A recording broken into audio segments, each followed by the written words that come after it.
Hi, I'm Jeff Foxworthy, and welcome to Gamekeeper Podcast. If you want to learn more about farming for wildlife and habitat management, then, buddy, you are in the right place.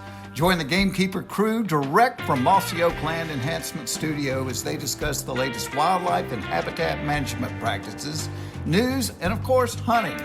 There's no telling what you'll learn, but I'm going to tell you, I bet it's interesting. Enjoy. All right, we're live in 3, 2, 1 without Mac. All right, everybody. Welcome to West Point, Mississippi. A rainy day. It is a rainy day. First part of February. The groundhog saw his shadow. I was going to ask you about that. He didn't see his shadow around here. I heard the groundhog died. What happened? I have not heard that, but I heard that we got 6 more weeks of winter. That's So to be expected. It'll be a while before we can get to planting some spring food plots. Well, the first thing on my mind, is, of course, is Sorry, they're going to gobble. they're going to gobble. That's exactly right. That's Exactly right. They sure are. So, look, this is going to be a fun one today. We've got the guys from OnX. In the house. In the house. They're here from Montana. And then one he's basically a homebody. Yeah, he's talking about catfish, so you know he's from around here somewhere. Yeah, that's right. So let me make sure I get everybody introduced, right? So we got Jared Larsen. He's sitting at the end of the table, and you're living in Montana now, right? I am, correct. Well, I appreciate you guys having us on. We're stoked to be here. It's been a fun week hunting the Hayes family property. We're still set on knocking a couple more critters down this afternoon after the podcast, sitting in the rain. Yeah, Hey, that's right. Yeah. But yeah, from Wisconsin originally. Whitetails are definitely, where my heart lies, whitetails and turkeys. So I think we're all going to get along quite well here. We've got a local Wisconsin here in the office. Where is Sam? Who knows? I've heard a lot about Sam. He's from Kohler, the whole deal. McElwain shoots big deer off his property. Yeah, we've got the McElwain. lowdown. Let me tell you something about McElwain. I think y'all met McElwain. Oh, yeah. Yeah, he can zone in on a deer. Let me tell you that. That's McElwain's new walk-in. What's what we got from McElwain? That's it. The count. It's the countdown has begun. Yeah, that's exactly right.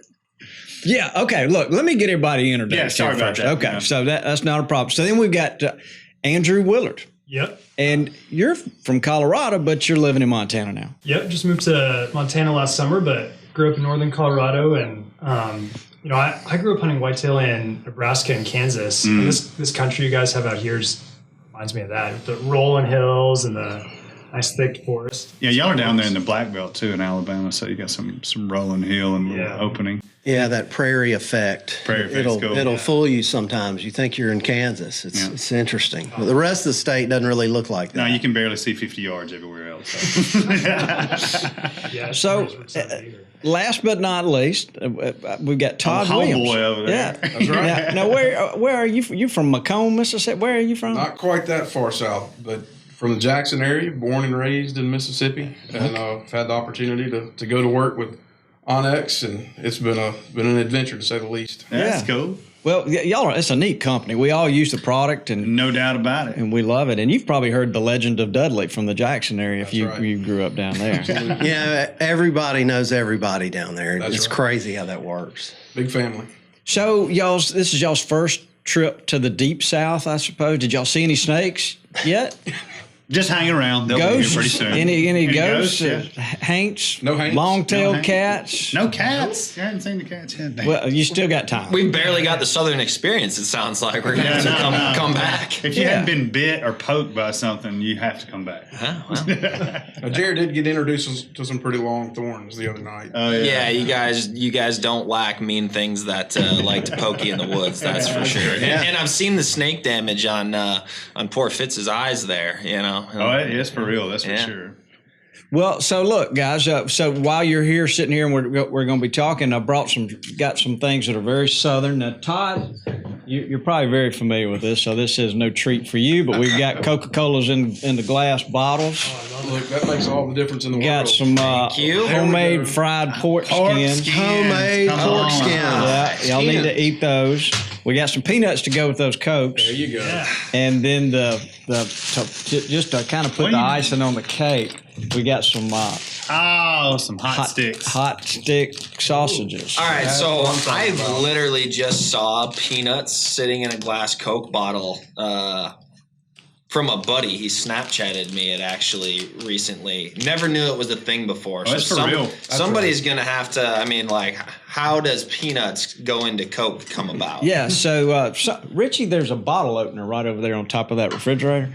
So you'll just put you a handful of peanuts, let them just drop down in the Coke, and you'll just drink and eat them at the same time. It's a really, really a great flavor. That man's opened a beer too, right there. You can see that. Yeah. He's like a bartender yeah, down he's there. opened like cocktail. Thank you, Richie. We'll make sure we give you a tip when we get finished. Yeah. That's Drop good. it right in? Yeah. Is that what you Yeah, so you just drop them in there. Just like that? That's it. Yeah. When you guys get some less educated guests, you should give them Mentos. That thing will blow up. I hadn't done that yet. Seen a lot on the internet, but Bobby, that's awfully nice of you to continue this experience for them. Yeah, well, we want y'all to enjoy your time here. And yeah, well, look, y'all. But if I forget it, y'all watch out for snakes while you're down there the next few days. So, but look, guys, let's circle back. Any blood on the biologic going on with you, Dudley? Anything you need to touch base with? Other than little Dud getting his, season's winding down. I'm not seeing as much activity. Yeah, it is. It's over here, but we got another 10 days in Alabama. Was it closed on the 10th in Alabama? Isn't that It right? does, February 10th. That's right. Yeah, it's so one of the few places left in the country that it's still going on. So kind of winding on it. Everybody in Mississippi is licking their wounds, cleaning their gear up, and we do have youth waterfowl season this weekend. So I think a couple people are going to hit that, and then it's on to the spring focus. And I noticed Hayden walking through here a couple of days ago, looking at the turkey mounts now. Yeah. So is he kind of moving on? We've had to have a little counseling, once deer season's been over with. He's had his lip hung out just a little bit, but he had a pretty adventurous and successful deer season. So it was funny. The last day of the season, I couldn't. He didn't want to leave. I'm like, dude, we gotta go. So, and of course, the good thing is after this week, you only have 4 weeks until we're chasing turkeys again. So That's right. back in the saddle. That's awesome. Well, I'm worried about youth season starting so much earlier than regular season. I just don't want Hayden to shoot them all. Oh, that's right. We're really excited about Alabama youth opener. We'll give you a good report from the dummy line. Yeah, okay. I need to find me a youth is what I need to find. Your youth is too old now. Yeah. So if Hayden kills the allotment of turkeys, is Lanny going to get to kill any over there? No, that comes straight That'll out be of it. Lanny's allotment. Hey, I'm fine with that. Yeah. So look, one thing I want to make sure that we point out, and I'll forget if I don't go ahead and say it now, but I saw on social media where Travis T-Bone has announced that he's been going through cancer for a while. What? I didn't know that. Yeah. I just saw that. I know we all feel the same way. He's a great guy. No a doubt lot of fun. about it. So I just wanted to say that we're thinking about him, praying about him. No doubt about it. Yeah. So I just saw that today. Maybe it's been a few days. I don't know. No, it's pretty new. Yeah. He's known for a while, apparently. Yeah. So his inner circle is known about it, but Well, Well, thanks for sure. bringing that up. Well, so somebody pass this along. We're thinking about him, praying about him, and wishing him the best. So, well, look, the next thing I've got for us, we've got a young man named Colby Upton that lives in this area that has just recently, within the last couple of days, the last couple of weeks, killed a 170-inch whitetail. In Mississippi. Free range. So I wanted to get him on look, we're not going to take any time away from you guys. We're going to get right to y'all. But I just had a couple of questions I wanted to ask him, and I'm sure y'all, how many times have you ever seen a 170-inch whitetail? I can count on one hand the times. in person. I mean, we see it on TV a good bit, but when it's On the hoof, it's few and far when between. it's somebody that's got 100 and something acres down the road and they kill a 170, it's a big deal. It's a big story. Huge. Big yeah. story. Live, Bob. Hello? Colby. Hey, Hey, this is Bobby Cole. How you doing? good. How are you? Oh, well, we're doing good. I got a big crowd here. We got Dudley sitting here. We got Lanny Wallace. We got we've got some guests from OnX. We've got Jared Larsen, Andrew Willard, and Todd Williams. They're all here. And guess what? They are going to give you a subscription, a 1-year subscription to OnX. So you've already made money on this phone call. Not like you killed a 170. Oh, wow. You're also getting a free subscription to OnX. Well, that's awesome. Well, thank y'all. Really appreciate it. Yeah. Well, so look, we have heard about this great deer that you killed, and you're from the Golden Triangle area, right around here. Does he know Mac? He knows Mac. That's how we got up with him. Mac knows everybody, doesn't he? And And look, we saw a picture. You killed a deer that it looks to me. We hate to reduce everything down to inches, but that's just one way to tell how big something is. But it was a 170-inch or more buck, and we just kind of wanted to hear the story, if you don't mind. Okay, yeah, sure. So I'm hunting with my cousin Michael, his place. We're in Knoxville County, and I grew up hunting Knoxville County my whole life, so still hunting there all the time. But anyway, the deer popped up on camera in middle of December. We didn't know where he came from or what deer it was. We were trying to piece it together and just popped on camera. We knew he was a good deer. We could make out probably, 11, 12 points for sure. So, he was on camera a couple of days prior before we checked it. So I ended up hunting him one time before Christmas. It was a good day, cold weather, good weather day, but ended up no luck on that day. And we went, around Christmas time to New Year's, just hot weather and just not really good hunting weather, And so roll into January, and we'll go back the first weekend in January. I believe it was the January 7th. And go down there, and we're both hunting the buck. We decided, we need to try to, get him pretty quickly, and finally some good weather comes in. So anyway, we get out there, saw a lot of deer that afternoon, end up getting off. We didn't see him, and I'm waiting on my Michael to get back to the truck. He shows up about an hour after dark, and I was, wondering where you been, and he said, the deer came out right at dark, and he can make out his rack. He can make them out. Couldn't see his body. He was still in the woods. So he was right at dark, you could see the rack, but the deer ended up coming right to him after dark, and, he got about 80, 100 yards away. So he was just taking his time getting down, didn't want to spook him. But, go the next day, no luck, didn't see him.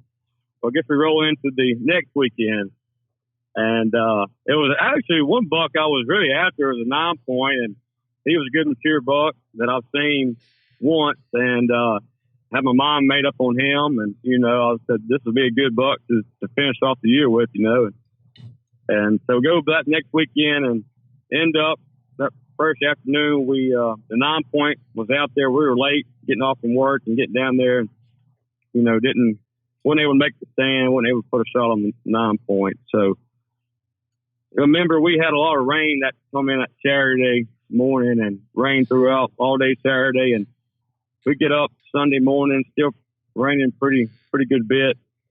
And we decided, to wait a couple hours to go in. We go in about 8:30, and we're gonna sit to midday, then come out and go right back and get out there. And I end up sitting all day. That front was pushing through, and I figured just kind of with this rain and stuff winding down, I figured these deer probably start moving pretty soon. So I ended up staying all day from about 8:45 or so to dark, and had a lot of deer start pouring out about 4 o'clock, and had some does out there, and he finally busted out probably right at 5 o'clock, I would say. He was out trailing some does. And I guess I first saw him, I knew it was him. I didn't have to, throw my binoculars up. And I knew I threw him up, after and looked at him briefly. But I thought I can't just stay here and look at him the whole time. I got to figure out, get ready to shoot him, somehow, I don't know how I kept my composure. I know I was shaking. It was cold, and I do have a bad case of buck fever, but we all do. We all yeah, with a 170, yeah.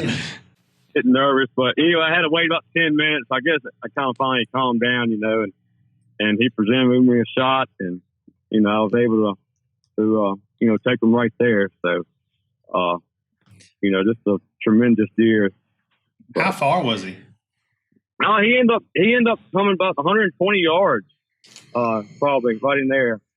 And, I had to wait, but he kept pushing these doe, and he wouldn't really, stay still, and the doe kept on coming towards me. So I just said, I just want to let him come, especially how bad the wind was. It was probably I don't know, 18, 20 miles an hour. So, you know, I just didn't want to take a bad shot. So I just kept, you know, patiently waited. And like I said, 120-yard shot, I couldn't ask for anything better, you know. Oh, so what was it like when you first laid eyes on him? Well, I know, like Michael, he came across when he got down. He said he came to me and he said, man, I just got emotional, and we were pumped up. We got to him.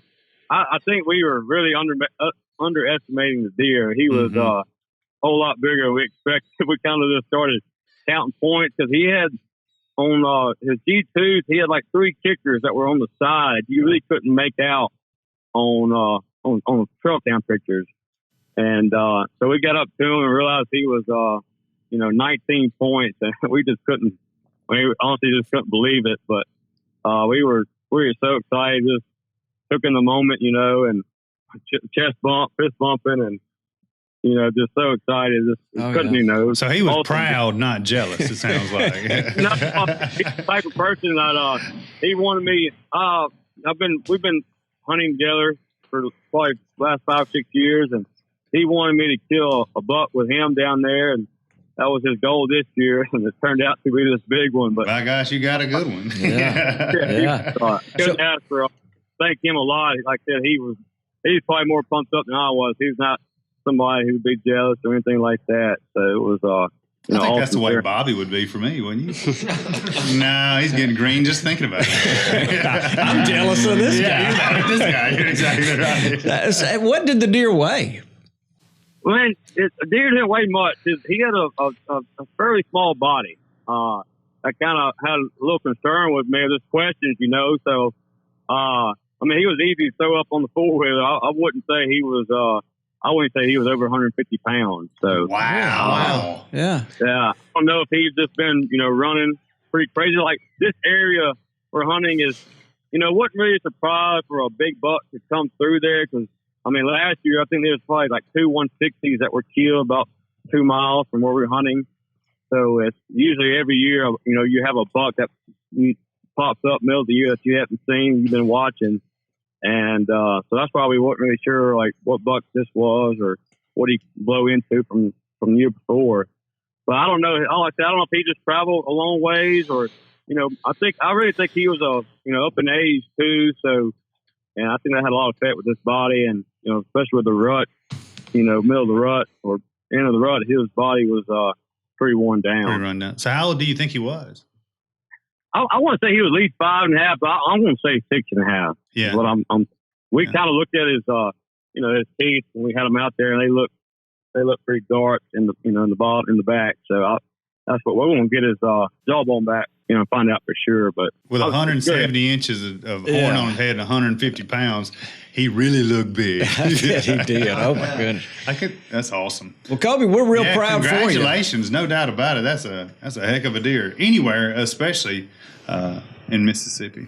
Yeah. Yeah, I know. Like I said, hunt down here all the time, and being able to do it, you know, the place I grew up hunting, that's pretty special, I would say. I've been, I've killed some good deer, 140s and low 150s, but you know, over the hump, this really got me over the hump, you know, and that's I just didn't think it would always, you know, happen this, you know, young of age, I guess.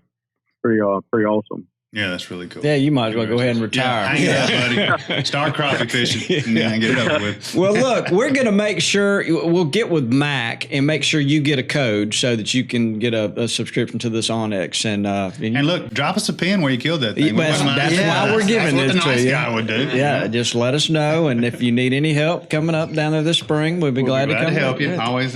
Yeah. I can do that.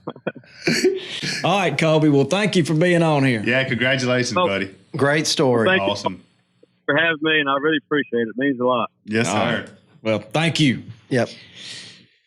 Well, you are jealous, Bobby. I can tell. I can just look at it. They go pretty deep. Oh, I'm happy. I don't see how so is it mainframe 10 with kickers? Is that what I really couldn't tell from the photo. It looked very typical, but it obviously had a lot of kickers and stuff going on.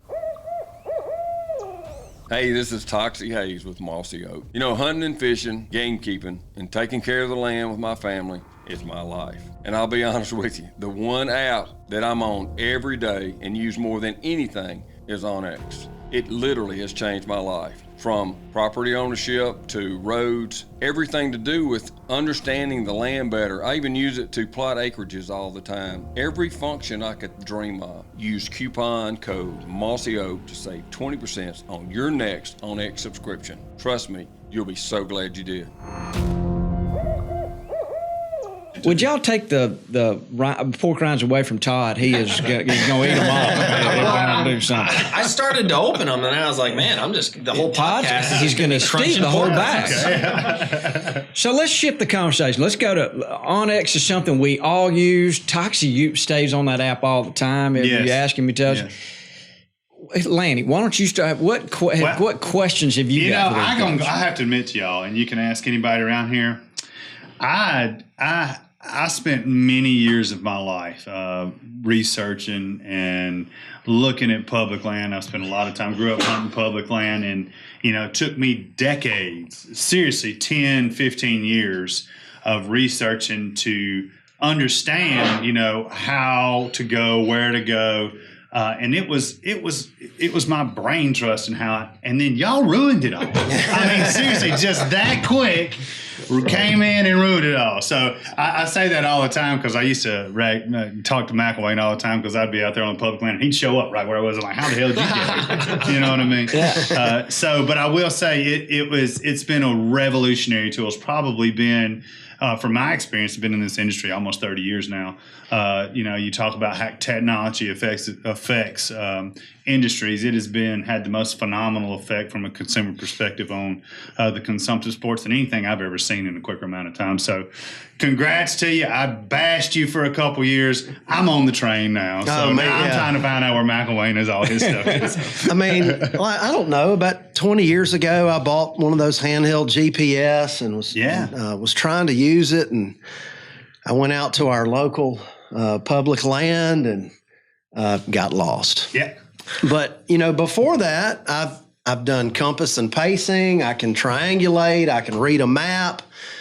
So I can get out of the woods if I've got a map and a compass. But it's just something about, like, I can just, if I've got my phone and I've got my little backup battery, and then I always keep a backup map and compass just in case. But, I mean, I can just get out of my truck and start walking and not really think about whether I'm going north or south or stay in this drainage or whatever, so you can get back. I mean, it's just back. Free reign.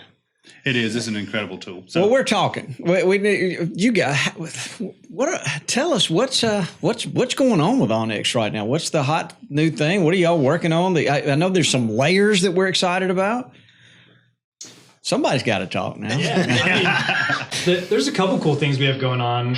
We were sitting with Toxie yesterday afternoon. He was scouting where our hunting spot for the afternoon and breaking it down for us. And one of the fun things we've been looking at is being able to see wind direction and speed for different places you're hunting. So Toxie was breaking down his property for us and looking at we have a southeast wind moving this direction. So you guys are going to have to approach the blind from this angle, today, whereas this morning you approached it, from the other side. And so just simple things like that, I feel like have been really helpful for us to be able to just break down a property in a different way. And that's just within the app. I mean, outside of that, we've, as a company, done a lot, especially in partnership with you all, starting to look at different ways to instill our customer base with education and knowledge, right? And I always feel like the Gamekeeper team has really spent a lot of effort in how to manage your land over a lifetime.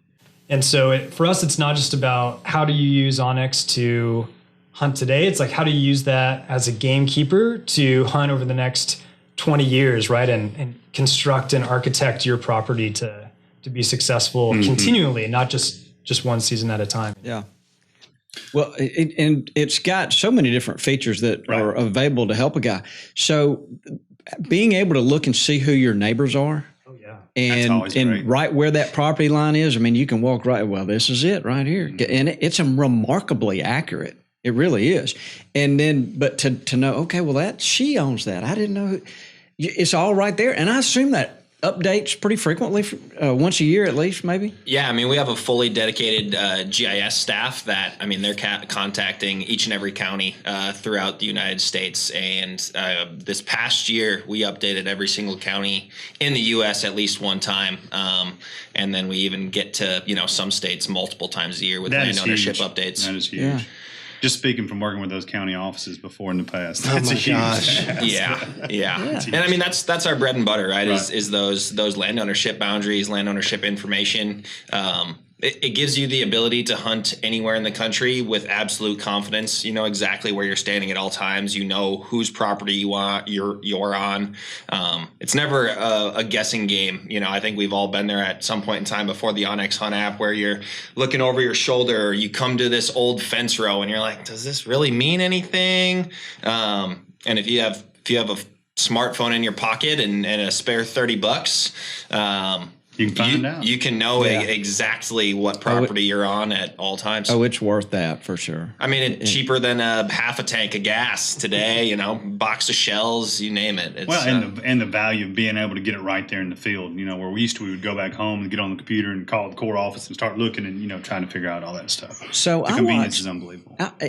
Just recently, I watched Lanny and some of his folks with him. There's a property in Macon that they kind of maybe it didn't make it. It's but they took the OnX and kind of refurbished that property, moved some stands and whatnot, marked all the roads, and then they had kids that were helping. It was a great little father-son little project. But I think the kids got excited about marking. So anyway, there's this map, and I'm trying to figure out how to get it from Lanny over onto my phone, but I hadn't figured that out yet. Not going to happen. But when I saw it, I mean, I was like, oh my God, because it just showed everything. It showed where all of he's got a bunch of feeders and all that kind of stuff. So it just showed where all of it was. I learned from the best. But it was just remarkable what he could map.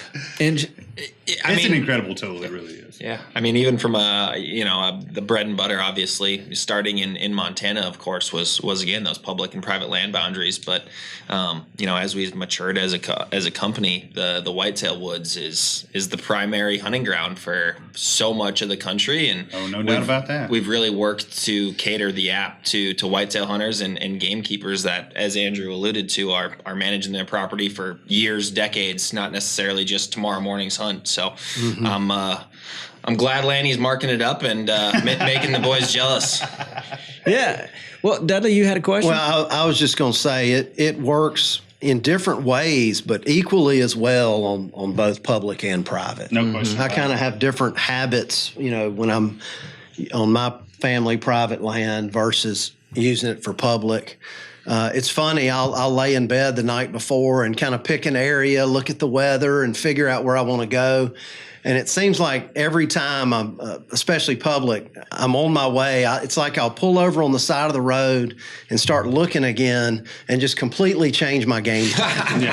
and then go to this new spot because I happen to find something where I think the thermals look good. Here's some cover. Here's my way in. It saved me, and being as ADD as I am, everybody knows that.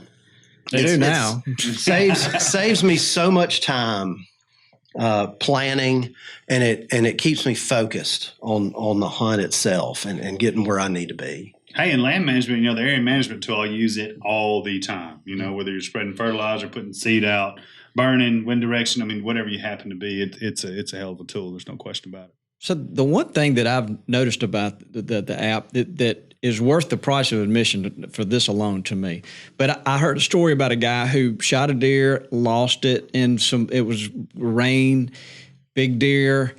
He thought he was looking in the right area, and he had that tracker feature on, and and then he realized, you know what? I'm not looking over here, and that's where the deer was. But by being able to see what ground he covered, he was able to alleviate and by just I was going to bring that up. Yeah, Track grid search. Yeah, you find one deer, that's just worth it. The track feature is just the past 2 days using it. Yeah.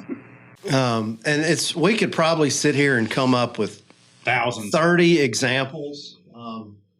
Turkey season's coming up, and what I love about it is if I hear a turkey off in the distance, I can look at my phone and pretty much figure out exactly where that thing is.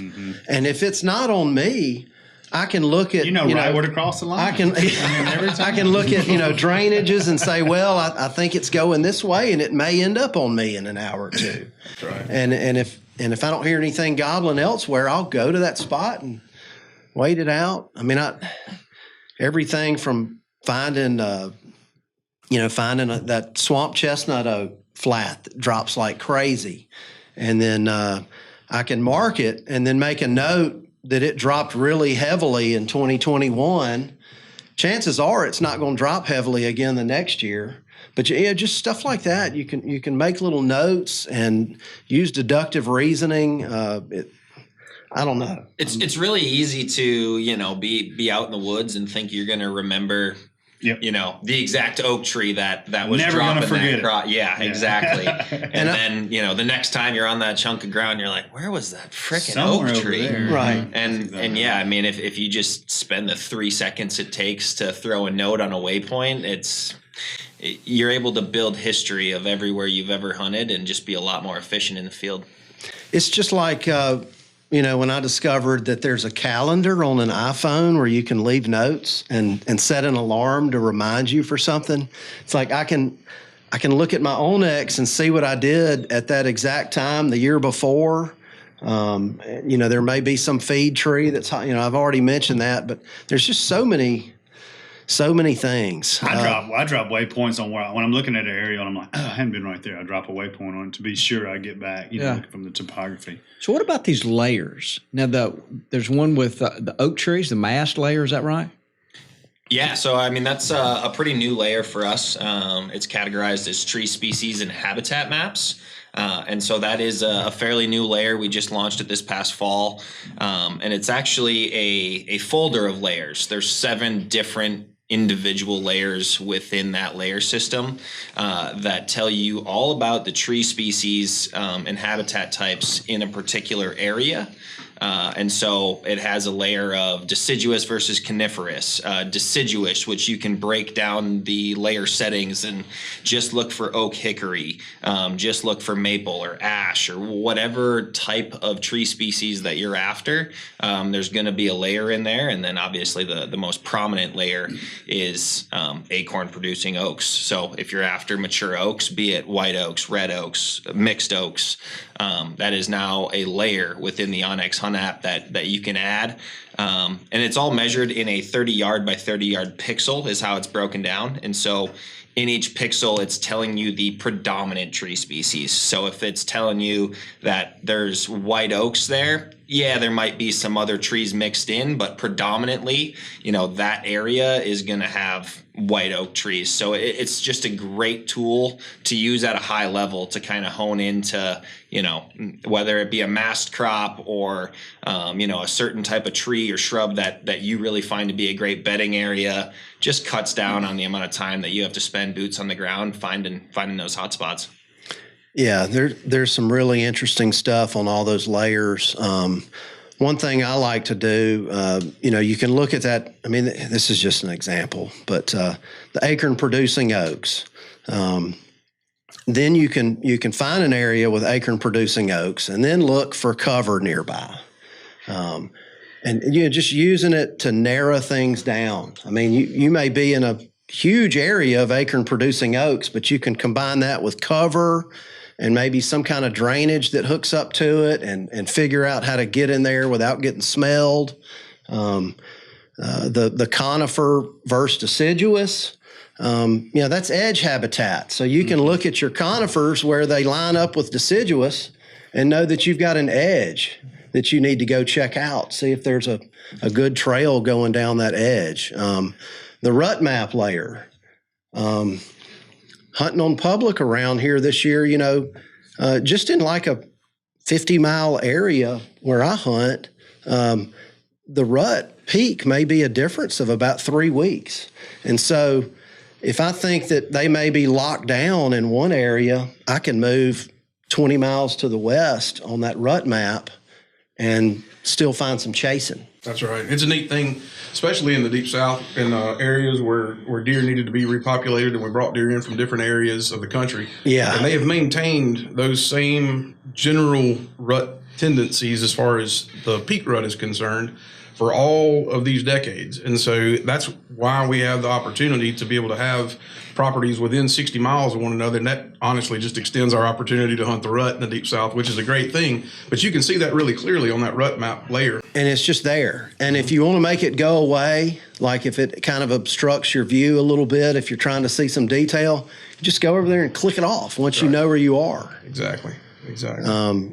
I'm looking at a list here, but like wetland, it's, I'm sure y'all are using like the old like wetland delineation and putting on that. I mean, wood duck holes, that might be an area that's obviously holding water, like early bow season when it's super dry. You can use that to find some green vegetation. If you're a really arid region and there's a wetland, gosh, that's the first place I'd want to check. I'm using that layer, a lot in the Midwest to find bedding cover. A lot of times those swampy habitat edges, you'll find mature bucks bedding out in that stuff, and find a good piece of food source. We have a crop data layer that we're going to continue to update every single year, pulling in over 19 million acres of agriculture between 19 different crops. We have that all categorized. So here in the next couple weeks, we're going to get the 2021 crop data layers input into the app. So for spring turkey season, if you're headed on an out-of-state trip and you're looking to hunt some public ground or find some permission ground, you can find those ag food sources and know exactly what was planted there this past fall. Combine that with the tree species and habitat maps, find some mature oaks, potential roost sites. There's a lot of different things that you can combine with the OnX Hunt app that are just going to make you more successful. Along those crop layers, that's another place that we were talking about earlier about using a little bit of deduction. We all know the crops have got to be rotated. And so whatever was planted year prior, then we typically know what will be planted in rotation that next year. So as you're making plans, you can be pretty sure about what's going to be there in the upcoming season. Gotcha. So corn this year is probably going to be beans next year. That's right. Mm-hmm. Nice. It's incredible what this thing can do for $30 a year. Right. Well, and I think one feature that we haven't mentioned, which boy have we dealt with it all week here in Alabama, is the ability to use it with no service. You save a map for offline use. You got to do that at home, but it takes all of 2 minutes. Just download the map that you're going to go to that area. It's, it's a 10 mile wide by 10 mile wide map is kind of the medium resolution. You can go a higher resolution or a lower resolution than that and cover more or less ground. But if you don't know if you're going to have service, just save a map and you can use every single feature of the OnX Hunt app seamlessly. Yeah, we tested that in Bankhead, trying to find the big tree. There's a giant poplar tree that is just it's hidden in this giant rock valley is the best way to put it, and no service. And we knew going in, we're not going to have any service. We're going to see if this thing will get us to the tree. Sure enough, boom, right to it. So it's awesome. Well, and it's a great feature, especially in the Deep South. We may have great service at home, but once we get out in the field, not in my house. Mine either. But there are some places that have great service in the South. But having that, and there are that some feature, that don't. That's right. And y'all say you're downloading them at home. It seems like it's gotten better. Like if I'm on my way and I'm like, oh, I forgot. If you've got what is it, LTE? Yeah. If you got LTE, even 1 or 2 dots, Right. it might take 10 minutes, but it'll download. Yep. Right. Well, and if you have friends you like, unlike Dudley, you can just share them a waypoint. You know, you just tap that waypoint. That's tough around here. We're going to share with our friends. Yeah, I've quickly come to learn that. Yeah, it's dog eat dog world around here. It's cutthroat down in these parts. New cutovers, the timber cuts layer. Hey, the CWD layer. I mean, that's huge, dude, to have that kind of information at your fingertips when you're going new places, too. They got all the counties where CWD's found. That's huge for a gamekeeper. It really is. I didn't know they had that. Looking at it right now. Yep. So I've got one question, and I may be the only person that this applies to, but a lot of times when I'll open it up and I'm looking at the topography map, sometimes I have to kind of pause and say, all right, now am I looking at the bottom in a valley, or am I looking at the top? Am I looking up a hill or down? Is there a quick or easy way to know, okay, this is the top of the hill and this is the bottom of the hill?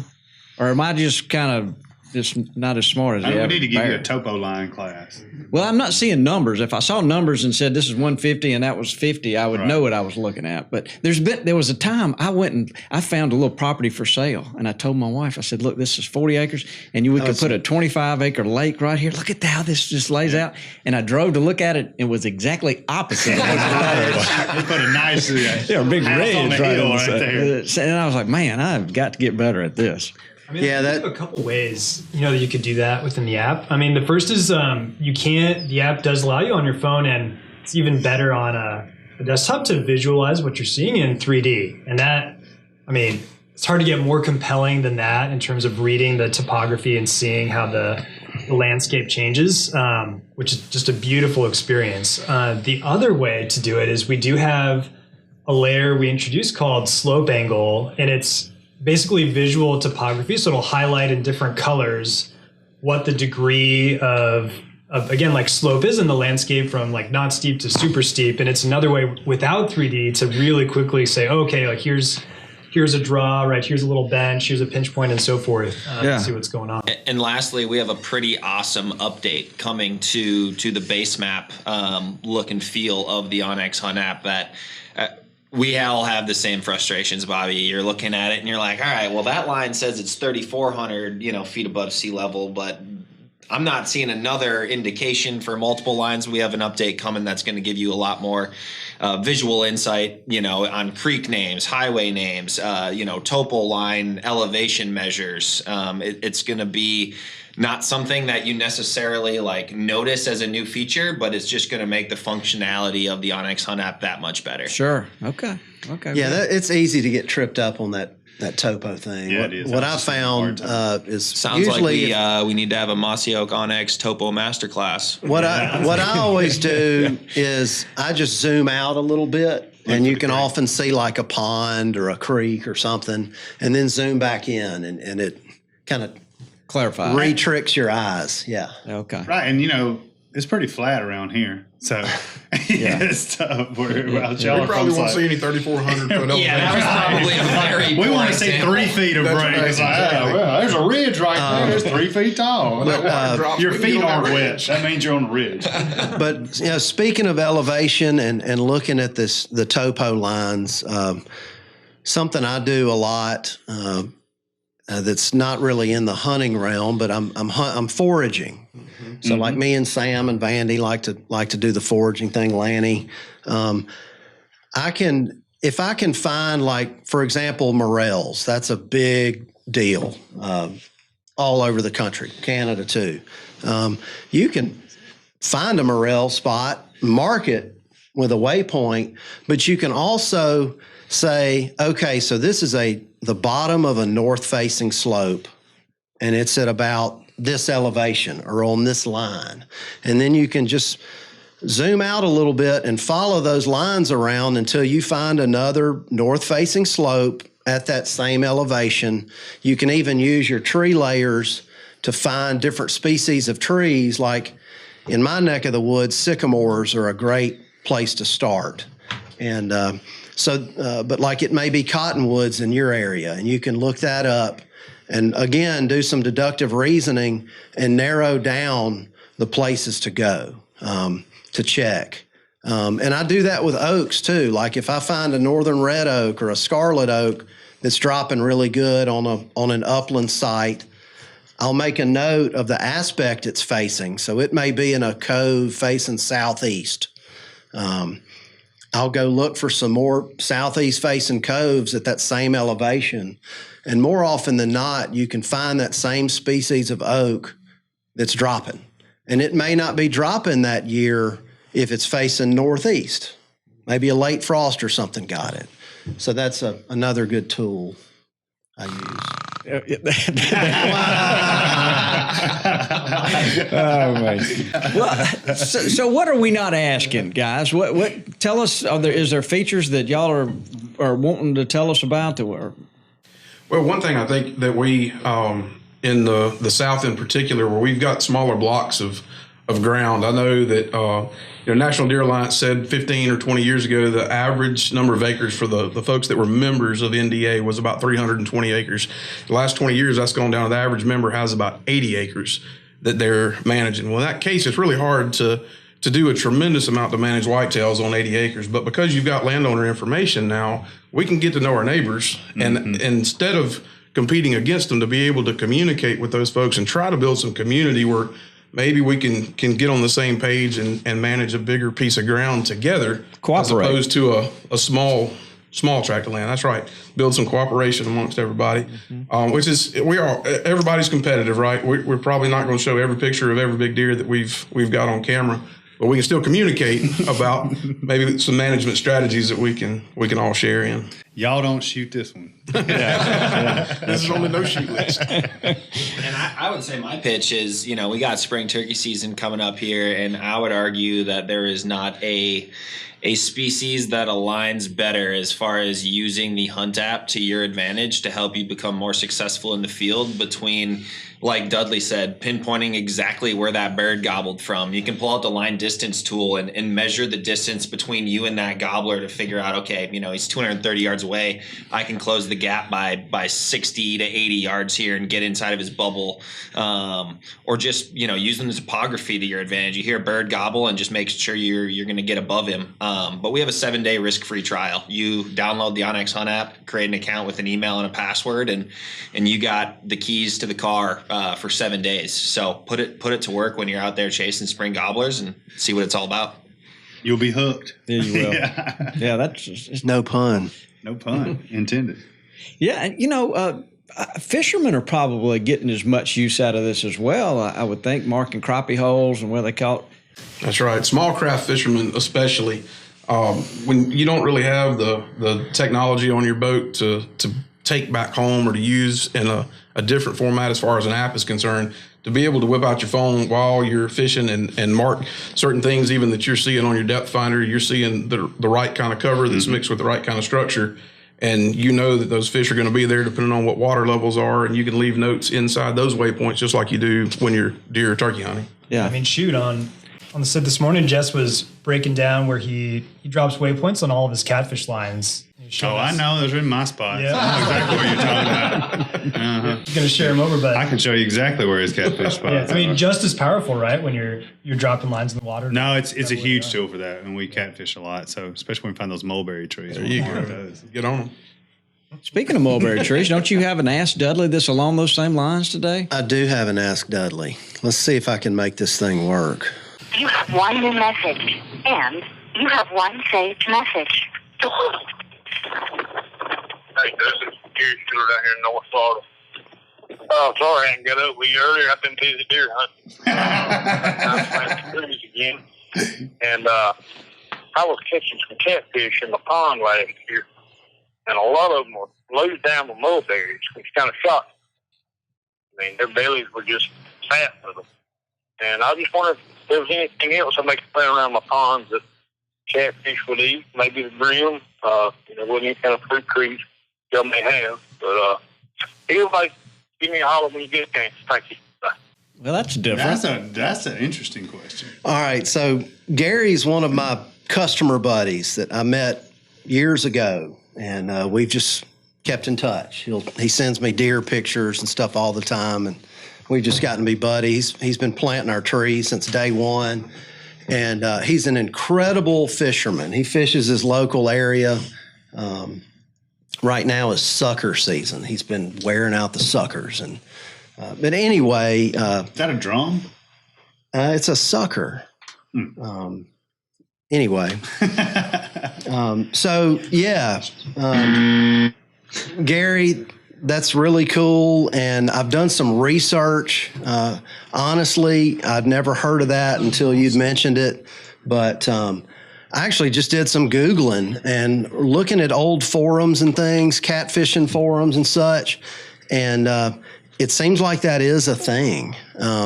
And so some other stuff I found that deer eat on that catfish eat on when they fall out of a tree are muscadines, black cherries, black gum, and then I know it's not a fruit, but catalpa. When you plant catalpas on the edge of your pond, and you can either collect the it's not really a worm, it's a larvae, but you can collect those to fish with, or your fish can just eat them. I read that people have caught fish full of persimmons.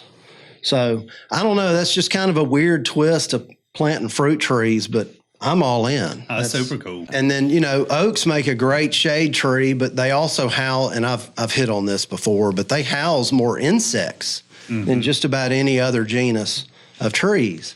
And so, you got worms and stuff falling out of your oak trees, you're feeding your fish for free. So those catawba worms would be my choice. Yeah. No doubt about it. We sell several catawba trees. Boy, a catfish loves a catawba worm. Well, what I want to know is these catfish taste significantly better given their mulberry diet. Oh, look. Yeah, we got some of the best tasting catfish there is.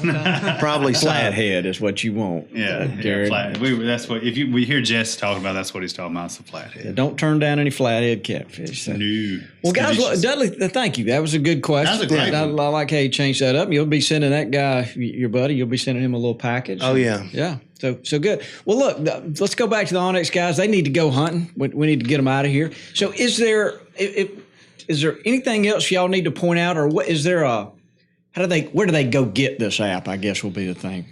Yeah, you can get the OnX Hunt app at our website, www.onxmaps.com. And if you use promo code Mossy Oak, that's going to save you 20% off your subscription.